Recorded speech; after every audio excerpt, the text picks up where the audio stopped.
So James, I really enjoyed our conversation with Caleb today. I mean, he's sort of taking, I thought it was novel, the whole idea of PayFac-as-a-Service when he first introduced it. But what he's doing with it now is, really transformative, don't you think? Yeah, I would say he's done a fantastic job of, and I mean, keep in mind, he really was like getting serious about Tilled like in 2019. I mean, this is only like 3 years in the making. And so he has done a fantastic job of scaling it quickly by, I think, finding a wave and then not only riding the wave, but making the wave even bigger and more powerful. And so that's what I think with this Aevi, partnership is going to do, is going to take the wave he's already riding, which is companies with software need to integrate payments. And he's saying, okay, and you can now go omni-channel. So I think that's going to be, and I think this shift, whether you work with Tilled or not, this is a really important shift to understand for the future of the industry. Yeah. And the question, go ahead, I'm sorry. You did an awesome ebook on that recently.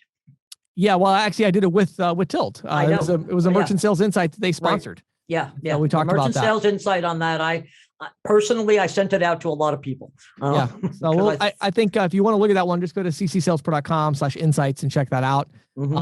Questions in the field. I did something a little different than I usually do. We're gonna cut to a video I did a couple of weeks ago with an agent that had questions about the branding. Do you use your own personal brand, or do you use the brand of the big ISO company that you're working with? What do you use on your business cards? What do you communicate? And so I talked about that, and we don't have a clear answer. I just say there's different scenarios. And so we talk about those different scenarios and when it makes sense. And then the Insider's Report was a follow-up. So tell us about that. Was a follow-up to the MCC code for gun shops and, sort of some of the blowback we're seeing from that.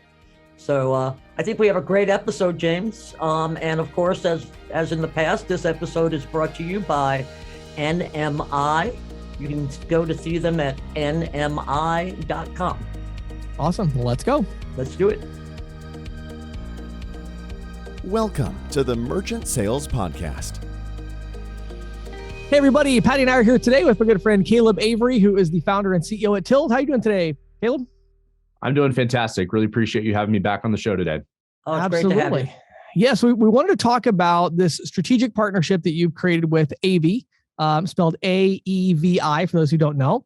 And we're talking about bringing physical hardware, terminal card present solutions to the ISV world, which has largely been kind of card present and locked in there. And so talking about that. And so you've been on the podcast before. We've heard your backstory a little bit. Tell us about Tilled, like how's Tilled doing today? And then give us the kind of the high level of this partnership with Aevi and why you've decided to explore this option.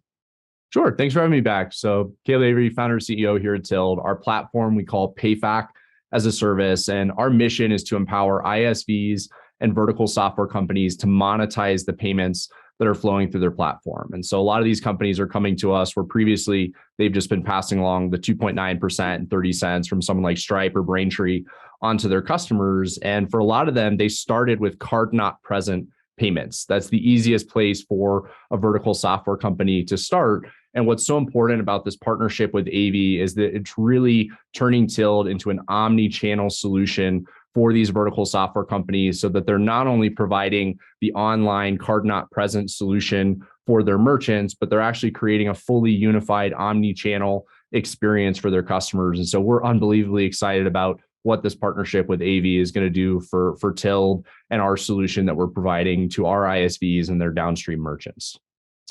I love it. So obviously we have a lot of questions about this particular partnership and this, before we dive into that though, I really want to talk about the overall trend. So, I think you and I are very much on the same page that, the direction of the industry is towards verticalized software, integrated payments, the ISV relationship. But I'm just kind of curious, somebody that's on the front lines of this, what are you seeing? How is this trend accelerating? What's the market looking like? Give us a little bit of context of just kind of integrated payments and verticalized software in general. Where is that headed? Where is it at and where is it heading? Sure. So I think high level, the trend is absolutely, accelerating. I think if you set up from a global, macro perspective, if you think about $7.5 trillion in card payments flowing through the ecosystem today, about 15% of those payments are going through software-led payments, so a little over $1 trillion, whereas the traditional, agent ISO ecosystem is still over 60% of the payments volume, and so about 4x, so about $4.5 trillion of volume through that traditional channel. But the real macro trend here is when you look at the growth rates between those two segments of the business, software-led payments is growing more than 4 times faster than the traditional payments ecosystem. And so certainly my perspective and what I'm feeling from my vantage point is that software is going to eat the world. That's the kind of general theme that we're seeing, where it's growing so quickly that if you look at a time horizon over the next, let's call it 5 to 10 years, I really believe that software-led payments is going to be the dominant way that small business owners get access to credit card processing at some point in the future. I think it's an inevitable trend, but the question is how quickly do SMBs adopt this trend? That's the only question that I have in my mind. Wow, that's pretty that's pretty significant, though. I mean, that's a very broad expectation. Ambitious. That's more like it. An ambitious expectation you're pronouncing there. I would think, in some respects, this is going to have a real impact on ISOs and agents. And you talk about your horizon seemed to be like a 10-year horizon. Maybe if we can scale that back a little bit, where do you see this? How do you see this impacting agents and ISOs, say, in the next 3 years? In terms of available businesses to sell more generalized solutions. The ones that ISOs and agents are most accustomed to selling. I mean, is it going to kind of like totally transition that sales aspect, that sales process?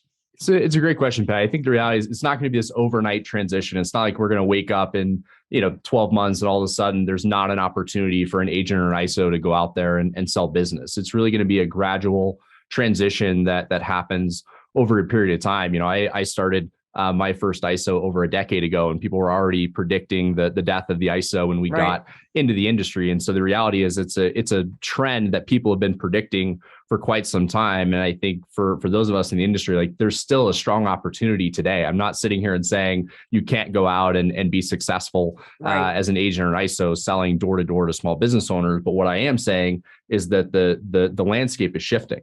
And so really today, it's more of an opportunity than it really is a threat. I think if you fast forward 5 years, you're really talking about this being an existential threat for agents and ISOs, whereas today it's really an opportunity. And so the question is, how do agents and ISOs respond to that changing landscape and respond to that opportunity? Because there are so many vertical software companies that are out there. There's not a ton of competition for these businesses, and it's a very high margin opportunity within the payment space. And certainly what we're doing here at Tilt is trying to enable agents and ISOs to take advantage of this trend that we're seeing and that we're feeling in the market, and to be able to capitalize on that opportunity over the next few years, while a lot of your competitors are not accepting the reality and accepting that change that's happening. Well, and I love this. Yeah, I love this, Caleb, because this really segues beautifully into the next question I have for you. Because in my opinion, and that, where I see this heading, I think we agree there. And I even see maybe an accelerated timeline where already when I talk to agents, the thing is, well, when I go out in the field, 3-4 out of 10 businesses that I walk into, I just walk out because they already have this integrated verticalized solution, and I can't do it. But I think one of the main things that's allowed the ISO and agent world to continue down this path that they've been on with some success is the fact that software and ISV, by and large, has been card not present. Yep. It hasn't really been as much card present. It hasn't been that omni-channel. And the truth is, our audience disproportionately goes after card present merchants. So my question to you is a couple things about this. First of all, for those in our audience who don't understand software development and things like that, help us understand, why is it that most of the innovation in terms of, verticalized solutions and all of that, why is it that most of the innovation has been card not present, or at least maybe not most of the innovation is the wrong way to say it, but that's where the majority of the companies have started out, with the card not present. And then, why is it that they've struggled a little bit to go more card present solution? Sure. If I had to kind of boil it down to 3 things, 1, it's easier. 2, less competition, and 3, higher margin. So if we kind of break down those 3 things. So, in terms of it being easier, the reality is that hardware is hard. Distributing hardware is hard. Integrating to hardware is hard. Certifying hardware is hard. Getting the EMV certifications alone can be a pretty painful process. And so, when you look from a technology and an enablement perspective, the big giants in the industry, the Stripes and the Braintrees of the world. Let's look at Stripe's motto: expanding the GDP of the internet. They are focused on online transactions for e-commerce marketplaces and typically card not present vertical software companies. And so them being the dominant provider of integrated payment solutions to software companies, it's natural that these companies have really started with the card not present side of the payments. And then, from a competition perspective, the reality is there is a lot more competition in the card present ecosystem in terms of the solutions that are out there and available, whereas most of the technology that's available for online processing from the legacy providers is actually not all that sophisticated, not all that competitive. And so there's really a handful of really great online solutions. And that's also opened up an opportunity for much higher margins in the online payments world, where for a small business owner, especially if it's only 10, 20, 30% of their volume, they're willing to pay a bit higher price for that integrated solution that's providing them a substantial amount of value within their business. And so these software companies have really prioritized, focusing on the card not present ecosystem. And how do you see your partnership with Aevi that we started off talking about? How is that going to improve the experience for software companies? And how will solutions like this, change the market where it becomes a lot easier for hardware to be kind of integrated, like you mentioned, omnichannel, into this kind of ISV world? Sure. So two of the fundamental technical principles here at Tilled, we're an API first solution, and a single integration to Tilled gets you access to all of the capabilities that we offer. And for a lot of software companies, historically, if you wanted to go bundle in a card present solution, you were doing an integration into a third party that was providing you access to that card present solution. And so that meant a couple of things. We've seen a lot of software companies that'll partner with, let's say, Stripe for online payments and Card Connect for card present payments. And that means, one, you've got two boarding forms that the merchant has to fill out. They've got two reporting portals. They've got two reconciliation processes, two customer experiences that they have to deal with. And that's a really disjointed experience for the merchant, but it's also typically a lost margin opportunity for the software platform, where you mentioned earlier in the conversation, where a lot of software companies are focused on the card not present payments, and then an agent or an ISO is still providing that card present terminal, that's on their desk. And so not only is that a disjointed experience for the merchant, but the software company is leaving a lot of money on the table. They're leaving 50, 60, 80% of the payments revenue on the table by allowing, that agent to provide that terminal. And where I feel like Aevi comes into the mix here for Tilled is really allowing us to create this unified experience where it's an API first experience for the software company to have one simple integration into Tilled to get access to the various hardware options that we have available to create that semi-integrated experience. But it's also a singular boarding flow. It's one portal for reporting. It's one customer service number for them to call. And so it's really creating this unified experience, but also opening up this exciting revenue opportunity for the software company. I really like that. I think, I was thinking about it, and, one thing that might add a little context to the conversation is, we're obviously doing some work with Tilled with CC Storage, which is an ISV that I own for self-storage properties. And we're not accepting resellers right now, so I'm not plugging anything. But one thing that's actually interesting about it is we talk to a lot of self-storage property owners that use either our software or somebody else's software, and then they have a Square device to take card present transactions that will occur. And so, it's things like that where, like, a company like ours, even, we look at that and say, wow, why are we losing out on this revenue? And then you go and say, okay, well, this is easy. I mean, I know payments backwards and forwards. All I got to do is have my developers put a terminal in there. This should be easy. No, not really. Not at all. Right now you have to certify everything, and it gets to be a big mess. And so I think I agree that that's a really significant pain point. And I think that's also going to really change the game, because I think a lot of software companies out there right now that, again, no matter what it is, it could be an attorney's office or whatever, where right now it's fully card not present. if they were like, wait a minute, we could do one integration with one company and do both the card not present and the card present, that's something that would, it would be easy. It wouldn't take them another $100,000 in developer time in order to pull it off, and, waiting 6 months and all of that. So, I mean, do you see that as well, where you see that maybe some of these companies that are very innovative, that have gone after kind of easier verticals, maybe they're going to start shifting their attention to some of these verticals that are kind of more the heart and soul of our industry, because there's this availability now of a single API and you can integrate card present and card not present?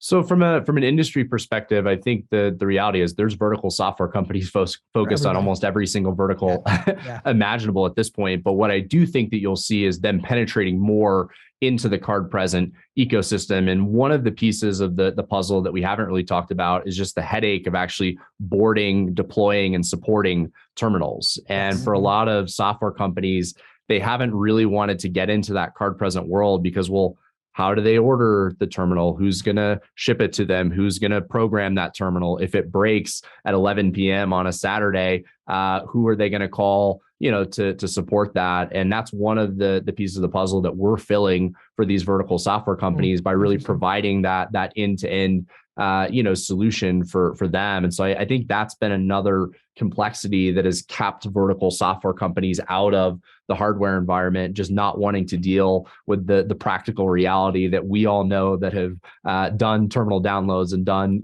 terminal support over the years. The reality is hardware breaks. But we're filling that role for these software companies to at least take some of that burden off of their plate. Cool. Caleb, I know, probably the most obvious way that our audience is familiar with Tilled is in terms of bringing software companies to you on a referral basis. Mm-hmm. And I know we spoke about that in our last podcast, probably about eight or 9 months ago. But I was hoping maybe you could explain to me and to our audience how that works and maybe share a success story with us. Sure. Yeah, there's definitely been a phenomenal amount of interest, from your audience in what we're doing at Tilled, and we're certainly appreciative, of that interest. In terms of how it works, we work with, I think at this point we've got over 80 ISOs and agents that we work with on a referral basis, bringing software partners to Tilled. And really the job of the referral partner is to go out there and source ISVs and vertical software companies that are interested in monetizing their payments. And then they bring Tilled into that conversation at the right point in time. And what I mean by that is that we're willing to get involved at whatever point in time you feel like is the right point in time to bring us into that sales conversation. And so for a lot of ISOs and agents that are newer to selling to ISVs, we're coming into the first or the second call, with that ISV to really help, sell the opportunity and introduce the referral partner and teach them about Tilled and get them used to selling to ISVs. Whereas we have other ISOs and agents that are very well versed in selling to software companies, and so they may sell the ISV, negotiate the pricing, and bring us a fully baked deal. But in all cases, at some point, the Tilled team is getting involved to bring that deal over the finish line, to get them approved, to get them integrated, and to get them up and running on the platform. And we really see our job as taking those deals and helping convert those deals into a success story. And one of the things that we really pride ourselves on is our close ratio with ISVs. So if you bring us a qualified ISV opportunity, one that we believe we can service in an industry that works with product that makes sense for Tilled, we're closing over 50% of those ISV opportunities. And if you're an agent or an ISO that's out there talking to ISVs, that's a pretty high close ratio within the ISV ecosystem. And so we're excited about that. In terms of a specific success story that comes to mind, a few months ago we had a referral partner that brought us a music studio software, and within 28 days from the first sales conversation, that ISV was up and running, processing transactions on our platform. Wow. And that is by no means the standard that every company hits, but it's certainly one that stands out in my mind as a story where referral partner brought us in to a deal, closed the deal, got them up and running in literally less than 30 days, to all of us collectively generating revenue from that software company opportunity. You answered what it was going to be my follow-up question, because I was wondering about the time sequence there. 28 days is pretty remarkable. Can be very fast. Yeah. Can be very fast. Yeah. And we've had a couple others in the last 2 months that have been under 45 days as well. And so that's not a fluke that's happening. We really have both the technology and the team and process in place to really be able to deliver on these opportunities for our partners. And I think that's one of the reasons why, we have referral partners bringing us repeat opportunities. Sure. Is that we really know how to close and implement these opportunities to help drive revenue. Yeah, good. One follow-up to this, Caleb, for those in our audience who maybe aren't fully understanding the model here. So just make sure, I want to make sure they understand, like when you say this, music studio software company got up and running, that doesn't mean that the reseller, the referral partner, got one merchant account with you. Explain a little bit of like, what does this mean in terms of like the merchant accounts and kind of the exponential component of this? Sure. So I think the term that we use is putting your portfolio on autopilot. And so it's the idea that once you get that software company implemented, every time they onboard a new merchant onto their platform, that is a new merchant for you that is now generating revenue, for you within your portfolio. And so that, music studio software adds 20 merchants next month. That's now 20 more merchants that you're monetizing within your portfolio, and you've done nothing. You may not have even spoken to any of those merchants or that software company during that month. That's now 20 more merchants, that you're seeing on your portfolio. And I mean, we have software companies that have thousands of merchants within their portfolio. And so there really is this like exponentially scalable opportunity within the software space that doesn't require you to go door to door and speak to every single merchant to get them on board.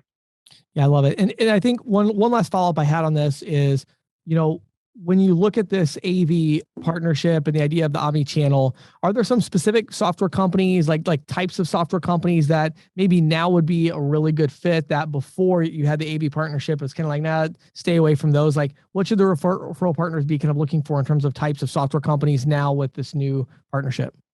Sure. So, I mean, at this point, it basically opens up every vertical that most of us that have gone door to door have typically, sold to. And so it opens up the opportunity for you to take the knowledge that you have from going door to door to the industries that you're familiar with, and then go have conversations with software companies that serve, those specific verticals. And so when I think about, key verticals for Tilled, healthcare, nonprofit, gym and fitness management software, field services, retail, restaurant, being ones that really stick out in my mind. But we really have the capacity to service almost any low risk vertical now, both card present and card not present transactions with that full omnichannel solution, thanks to the partnership with Aevi. Love it. Cool. That's awesome. So, Caleb, I'm sure a lot of people are going to want to learn more about this, want to learn more about the referral program and how they can bring software companies to Tilled. Where would you send them to learn more? So website is always a good place to start, www.tilled.com, TILLED. My personal LinkedIn is a great place to go. So follow me, Caleb Avery, on LinkedIn. Tilled LinkedIn is a great place as well. If you're ready to sign up, you can email us at partners@tilled.com. And we've got some phenomenal people on our team that can get you up to speed and get you out there selling to software companies right away. Awesome. Love it, Caleb. Such great insights. Always love having you on the podcast. Thank you for taking time to share your insights with us on kind of the future of integrated payments and how the ISO agent world can benefit as a result. Thanks, James and Patti. Really appreciate the opportunity, and thanks for having me back. Thanks for being here. So Patti, our sponsor obviously is NMI.com. Of course, NMI also owns Iris CRM, which is a very popular CRM and kind of management system for our industry. And I want to talk today about residual payouts. Great topic. One of the most complicated things that you can do is residual payouts, and the expectation of the reseller, of the agent, is very high in this area. They want full transparency. They want easy to download reporting. They want full visibility, and it's got to be right. You can't mess up. You mess up an agent's residuals, you got a problem. That agent's going to leave you and go to somebody else. One of the things that Iris does such a great job of is having these direct integrations with all of the major players in the industry, they're able to pull this data in. So they're able to pull the residual data in with all the detail. Then they're able to provide a really fantastic residual reporting and dashboard for the agent. So the agent can not only see, oh, wow, I got X amount of money in my bank account. They can log in and see that detailed transaction level information. Where it came from. Where did I get this money? You know, how is this profit calculated? And so if you're still sending out spreadsheet reporting to your agents that you're cobbling together every month and you have a person working on that, take a look at iriscrm.com. It's IRISCRM.com, Iris CRM. Check it out. I think you're really going to like what they have, whether you're an ISO, whether you're a PayFac. You can pull the data in that you need, and then you can use that data to create fantastic residual reporting for your agents that your agents are going to feel much more comfortable with. And it's going to give you full visibility as well to see who's making what, how much they're making, where the profit centers are, where the costs are, so that you can make sure and negotiate the best rates for yourself as the ISO or the PayFac as well. So again, that's iriscrm.com. Go check it out. This is Questions from the Field, brought to you by ccsalespro.com, the leader in merchant sales training and technology. And now, here is Questions from the Field with James Shepard. So I'm new to the payment processing world, and I just signed up with a large payment processing company. And I was wondering, is it better for me being new to kind of follow suit, positioning myself with their brand, or kind of more on my own, using maybe my own name, company name? Sure. So So just kind of like what gives you a better landscape in the market? Yeah. So I really love this question because I actually think it does kind of depend on which merchants you're going to go after. So the way I've done it is, if I'm going to go after small business owners, so in my local community, I always found it was best to present myself as an independent broker, right? And so, from that perspective, I always have my own brand, locally, and I would just go out and talk to people. The way I actually positioned myself was as a solutions expert. So I'd say, hey, my name is James Shepard. I'm a small business solutions expert. I have my own local business here in the area. So I would think of it more like an insurance broker where I've got different companies. So even though really you might only be representing the one, you're independent agent 1099. So of course you could go to multiple companies. So I personally like doing it that way when I'm going after the small businesses. Now, where this can shift a little bit is you need to look online and actually understand the brand of the company that you're with. So one of the problems in our industry is that because these big companies, a lot of them have all these 1099 agents, their actual brand online is not great because, you're going to have some bad apples. And so some agents are going to do some really stupid things or some dishonest things, and that's going to create negative reviews online and things like that. And so be your merchant and go on Google, search for the company, go to Google Maps, look at their ratings and see, okay, if you realize, wow, actually this company has a fantastic reputation, 5-star reviews everywhere. Well, then that would make me pause and come back a little bit, right? But again, you got to think about what your pitch is going to be. If you're going to go in there pitching, I'm a small business owner just like you need to have a local brand where you're like a broker. If you want to go in and say, hey, I work with this company, the idea there is it does give that extra stability to it. So when you say you're on your own, it's good because it allows you to connect better with the small business owner. But that small business owner also is a little more nervous, like, well, how do I know you're going to be around tomorrow? Right. So that's what you have to balance. So it's a personal opinion. Me personally, I like the personal brand, the broker approach. But I know a lot of people who use their company if they have a really good reputation. When I was selling 13 years ago, no company had a good reputation. Like, it was insane. Like, seriously, like the best processors would have Better Business Bureau complaints, and they've gotten a lot better at that, but it was terrible when I started. But now one other thing I'll mention now, if you're going to go after larger merchant accounts, multiple location, let's say just the overall processing volume is approaching $1 million a month, whether that's an individual location or multiple locations, but the overall processing volume is $1 million a month or more. Now it becomes a little different. So I'll tell you, it's funny. When I started, I did the broker thing for a while. When I started going after the really big accounts, then I started using the name of the processing company that I worked with because they're much more concerned about me getting hit by a bus or something, and then they don't have any support. Right. So then I would say like, hey, my name is James Shepard. I work with large accounts for XYZ processing company. right? And then when they look that company up, even though maybe they don't have great reviews or whatever, they don't care quite as much about that. When they looked at it, it was like, oh, wow, this is like a Fortune 500 company, or this is like a massive company with 1,000 employees. And it's like, that's who we want servicing our account because we do $1 million a month and we can't afford to have anything go wrong. Gotcha. Okay. Am I allowed to ask a second question? Ask whatever you want. Awesome. With the positioning, being that I am new, is it better to attack certain verticals versus kind of like spraying all over the place, or kind of spray all over the place and see what verticals come back and then maybe focus on them? Yeah. So what I always tell people is, once you have a legitimate reason to go after one particular vertical, go after that one particular vertical. So as an example, some people come into the industry and their background is that they were a restaurant owner and they know a lot of restaurant owners. Go after restaurants, right? And same thing for a lot of different industries. But if you're just coming in general purpose and you're like, I don't, I have a few ideas, but I don't know for sure. Yeah, just get out there, go to a bunch of them and have conversations. And I always tell people too, like when you're first starting in the industry, don't even necessarily go out there day one thinking I'm trying to make a sale. Go out there and think I'm trying to have as many conversations as I can and get some information. I just had a conversation with a new rep yesterday that's like brand new, really young guy. And I said, look, like the next 2 weeks, you're not even going to try to make a sale. You might get one, might fall in your lap. But I said, just go out there and just talk to people about their current, he's selling point of sale.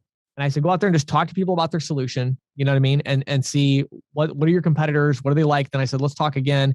And so the key there is, you've got to get data. So you need to understand your market. You need to understand your own, your own strengths and weaknesses. The challenge is that the necessary technology solutions now are becoming more and more verticalized and more specific to businesses.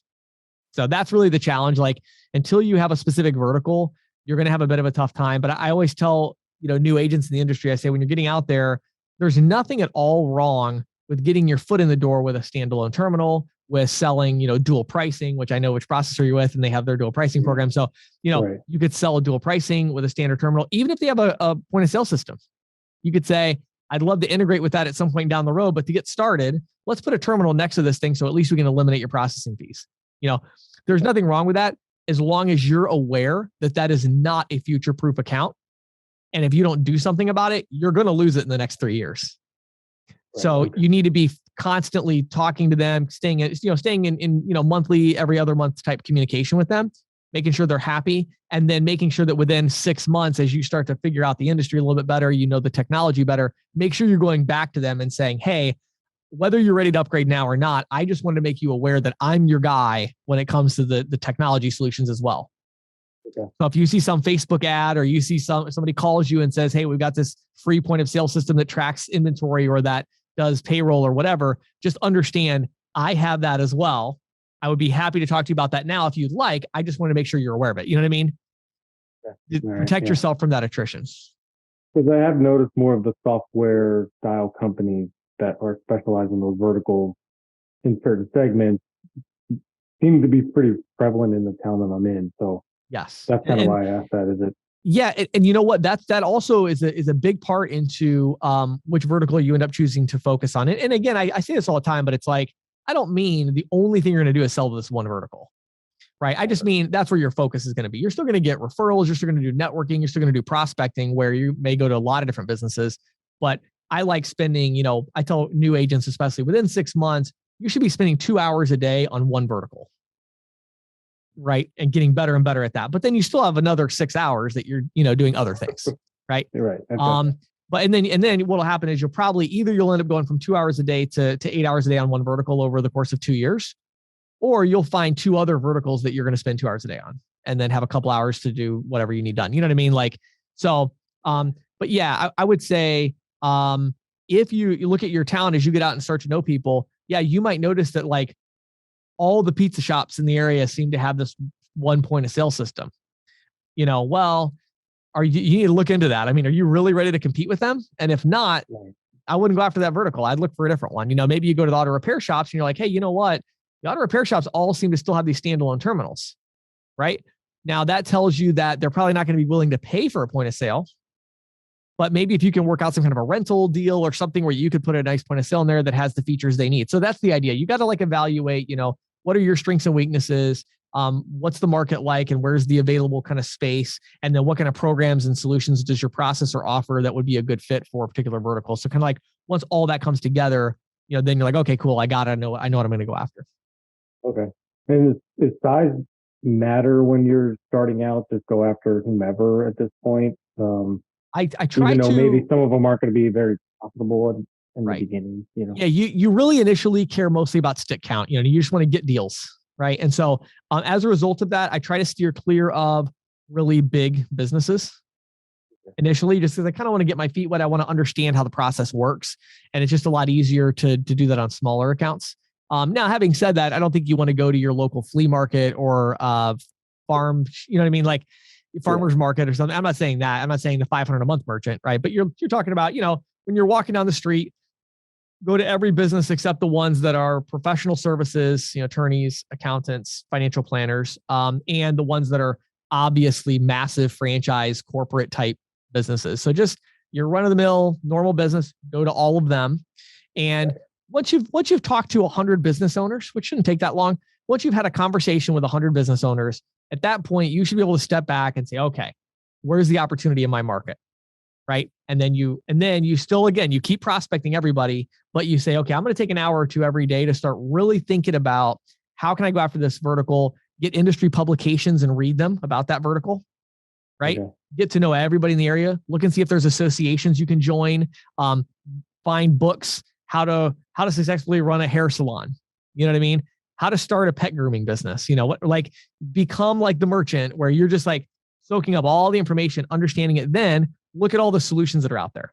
What are the features they offer? What's popular? What's not? Look at YouTube videos about it, So you just you spend some time digging into it. So you become like a real expert there. Then what you do is, and this is interesting because it actually goes back to the branding thing. So when I started going after pizza shops, that was my vertical. I was like all about the pizza shops and I sold everybody, but I had hundreds and hundreds of pizza shops. And when I started doing that, I actually made new cards for myself, new trifold brochures and everything that I was the pizza shop payments expert. Now that wouldn't work as well today. Today it would be more pizza shop solutions expert, something like that. But you could even come up with a really good brand name for that, whatever, pizza payments or whatever it is. And it's like, you want to really brand yourself. So you have almost these two different brands. You kind of have either your broker or your processor brand that you use generally, but then you have this other brand that's your personal brand as it relates to this vertical you're going to go after, with brochures and everything to really position yourself. Because I always talk about going after specific verticals, and I think people maybe don't even understand why it's so valuable or so much better. One of the reasons is that it's so much easier to prospect. You know exactly who you're looking for. And when you walk in and give them your card and your brochure and it says, I deal with pizza shops, they're like, oh my goodness, this is an expert on pizza shops. I need to talk to this person. Versus I'm a payments expert. It's like, oh, I don't want to talk to you. So it makes the prospecting a little easier as well. Okay. All right, cool. And then I guess with the prospecting, the first way you introduce yourself, do you even mention payment processing, or you guys just kind of say small business? Well, it depends. General. Depends on what I'm trying to sell. Okay. If I'm selling dual pricing, I actually do lead off with that. And I know a lot of people will disagree with me saying that, but I still do lead off with that. Maybe that's just me being, a dinosaur in the industry or whatever, but I still do lead off with it when it's dual pricing. And the reason is because I have such a cool line for it that always works really well for me. So what I do now when I go into business is if I'm selling dual pricing, I say, hey, we talk a little bit, small talk. How long's your business been here? That sort of thing. And then I'll say, real quick, let me tell you why I stopped by today. So have you ever been to a gas station that had a cash price and a card price? And they're like, yeah. And I say, why do you think they do that? Well, because they don't pay their credit card fees. Exactly. So what I do is not only do I have a lot of technology solutions, but in my technology solutions, I have built in that concept where I'm able to bring that to your business and many other business types where I'm able to help you implement a cash and a card price. We take that tiny little bit of extra revenue between the cash and the card price that comes to us, and we use that to offset the cost of payment processing. So you don't have to pay credit card processing fees anymore, and you get great technology to integrate with it. That's my opening spiel. Now, if I'm not selling dual pricing, and I'm going to a business and, for whatever reason, I found that particular vertical just they don't like dual pricing right off the bat. Okay. I'm certainly not going to say, I'm here to save you money on payment processing. No, they're going to kick me out. So instead, I'm going to start with solutions and say, And usually with solutions, I don't start off with a pitch. I start off with questions. How do you like your current system? What kind of system is that anyway? When did you guys get that? Have you had it a long time? Okay. Now what does it do? And then and then because I know the vertical, I'll ask questions. If it's a hair salon, I'll say, now can your customers, go online and schedule their own appointment? No? Oh, wow. I know that's something you've probably been thinking about. It's like, yeah, we have. Okay. So I ask questions if I'm doing the tech pitch. Cool. Okay. I think that was kind of the broad of my questions there. So cool, I appreciate your time and awesome. Thank you so much.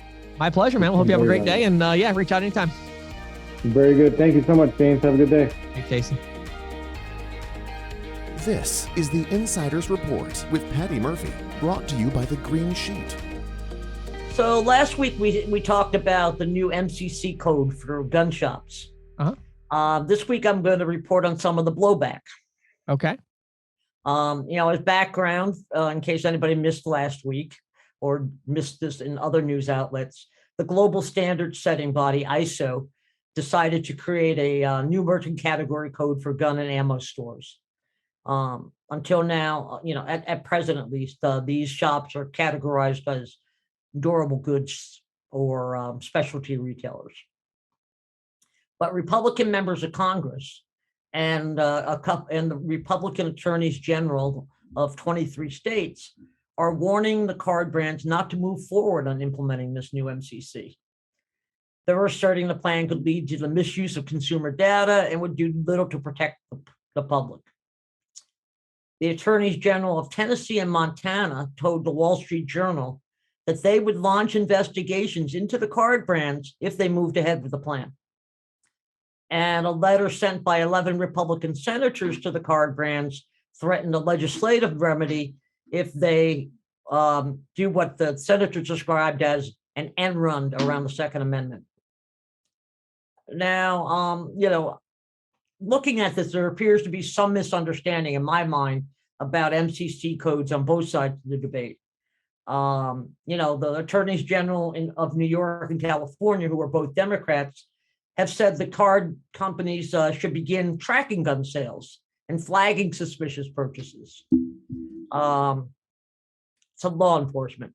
So Visa, to its credit, addressed this controversy in a blog post late last week. It said, quote, MCCs do not give Visa or any payment network visibility into product level data, SKU data. When we process a transaction, we have no visibility into what items a consumer is purchasing. This is true irrespective of the MCC that's applied to the merchant. And banks can't deny legal transactions based on MCC, Visa reminded everybody. The blog post continued, quote, a fundamental principle for Visa is protecting all legal commerce through our network and around the world and upholding the privacy of cardholders who choose to use Visa. This has always been our commitment and will not change with ISO's decision. MasterCard issued a similar statement, adding, quote, if we identify unauthorized blocking or intentional restrictions of legal commerce, we will take stiff action. So I don't think we've heard the last of this debate, James. So, it's something worth staying tuned to. I have to admit, I didn't expect this. I expected some balking. I did not expect threats of legislative and legal action, but really? Legislative, yes, but legal action? Think about it. Yeah, a couple things I think that are interesting. First of all, I think there are maybe 3 or 4 topics in America that are as divisive as gun control. True. And so from a political perspective, obviously, there's going to be a lot of upheaval on anything along those lines. And secondly, I do think that there are potentially troubling implications to the American public that would look at this and say, why is there, and I think Visa did a great job of addressing it, but kind of why is there even a conversation around what Visa and MasterCard, who are privately held companies, should and should not do with the data that they get from my transaction? I agree. I totally agree with that. The fact that I go into a gun store and buy a gun with my Visa card, I am not in any way empowering Visa, a privately held company, to take any sort of legal action to notify law enforcement or whatever. And so I think I think the key, and I think the other thing I think Visa addressed that in its blog post, because yes, I mean, look at it this way, and I agree, it's a highly controversial area, but it's not like, I mean, we have MCC codes for liquor stores, and there's a lot of people who are opposed to liquor stores, right? Sure. CBD sellers, they get lumped in with cannabis sales, and aren't even allowed. It just strikes me that people are looking at this as a more intrusive thing than it really is, because all you're doing is you're coding the merchant. You're not necessarily doing anything with the transactions. And I think in the payments industry, I think we understand that, but I think the broader context would be that I don't think there's any serious debate in the country right now about limiting alcohol sales to people who are of age to purchase it. I don't think there's any, as far as CBD and cannabis, I think the broader American public right now kind of looks at that as like, well, it's wild, wild west, whatever happens, and we get it. But I think whereas gun sales is this issue that's fully baked, it's fully, it's out there, and you got half the country that's for gun control, half the country that's against it. And so I think any implication that data may now or ever be used in any manner or fashion that would limit the sale of gun based on which card I'm using at a particular merchant location is cause for the American public that really cares about this issue to be really concerned about it. And again, most of that comes from a lack of understanding, I think, both in the consumer level and in the law enforcement, the Congress and Senate. But I think that's more of a knee-jerk reaction of, congressional Republicans and Republican governors. A big part of the platform of how they got elected was to say, we're going to protect the Second Amendment, which is understandable. And so I think they're just trying to, and it is an election year. It's an election year. And I think Visa, again, did a fantastic job of reassuring the American public, because again, you got to think also about the cardholder side of this too, where Visa is not only concerned about, imagine, with all the news around this new MCC code, is someone more or less likely to use their Visa card tomorrow when they go to purchase a firearm? I don't think so. Oh, I absolutely guarantee you. I mean, the people, I live in central Pennsylvania, and I can assure you that there are, many people, if they just saw a headline that says Visa implementing new MCC code to track gun sales, that's it. Nobody's going to use their Visa card in this area to buy a gun because they're afraid they're being tracked. You know what I mean? And so again, there's a misunderstanding around it, but I think Visa is doing a good job of trying to calm those concerns and say, look, like, that's not what this is. This is a, and I think right. So. Right. Just as I was thinking, something I was thinking of when I was writing about this, and it's a little bit off the wall, but let me just throw it out there anyway. Sure. Because they talk about legal owners of guns, right? Sure. Okay. In the state of Maryland, I am legally entitled to buy cannabis. Right. And the state of Maryland has a record of every single purchase I have ever made. Sure. That's intrusive. I agree. But the fact that somebody knows you go to a gun store is a lot different than somebody who knows precisely what you're buying. Sure. And maintains a database of that. Sure. And again, that will only happen legislatively, obviously. Oh, obviously. Right. Obviously. And which I think we're quite a ways off from that. So I agree with you, meaning I don't think there's any real cause for concern. It's an MCC code. We have lots of them. But I also can understand kind of the concern of, the politicians whose entire platform, a big part of it is based on protecting Second Amendment rights and saying this seems to be, in other words, I guess the real question is, why do we need this extra MCC code? And I think the problem here is, I don't think where I think Visa and these other institutions that have really poor job was communicating the answer to that question. Agreed. They left it very much open. What they should have said was, firearms stores have unique needs as it relates to payments. They have a unique risk profile. And as banks that are processing transactions, we need to know who we're doing business with. So we've implemented this new code, but that's not what they said. No. And the truth is that banks and their companies are really bad at communicating with the public. They are. And I think if they would have said that, but instead they kind of left this void of like, we're doing this new thing that has to do with gun sales. Yeah. You're right. Let's let everyone say what they think it means. And as a result, all the media said, oh, we're tracking gun sales now. We're gonna use that to limit it. And then you have the left coming out and saying, well, that's great. Visa needs to start taking action to flag transactions that are, and then you have the right coming out and saying, oh my goodness, that's terrible. We're going down that road. And it's like, oh my goodness, like this is an MCC code that's used to identify a business type for a risk profile. This has nothing to do with SKU level data. That has to go through legislation. So it's sort of like, much ado about nothing, but it made for great headlines for the Wall Street Journal and places like that. And it gave some lawmakers something to look good for in an election year. Yeah, absolutely. So as usual, both sides of the aisle took advantage from their perspective and were able to make hay out of something. And in this case, there's really not much hay to be made, but they made it anyway. So amazing how you can make hay out of little. So we'll see how it plays out. Thanks, James. Thank you for listening to the Merchant Sales Podcast. Whether you are an industry veteran, processing executive, or just trying to learn about the payment space, we appreciate your time. The Merchant Sales Podcast is a joint production of greensheet.com and ccsalespro.com, and we hope you will tune in next week for more information and tips on building your merchant services business.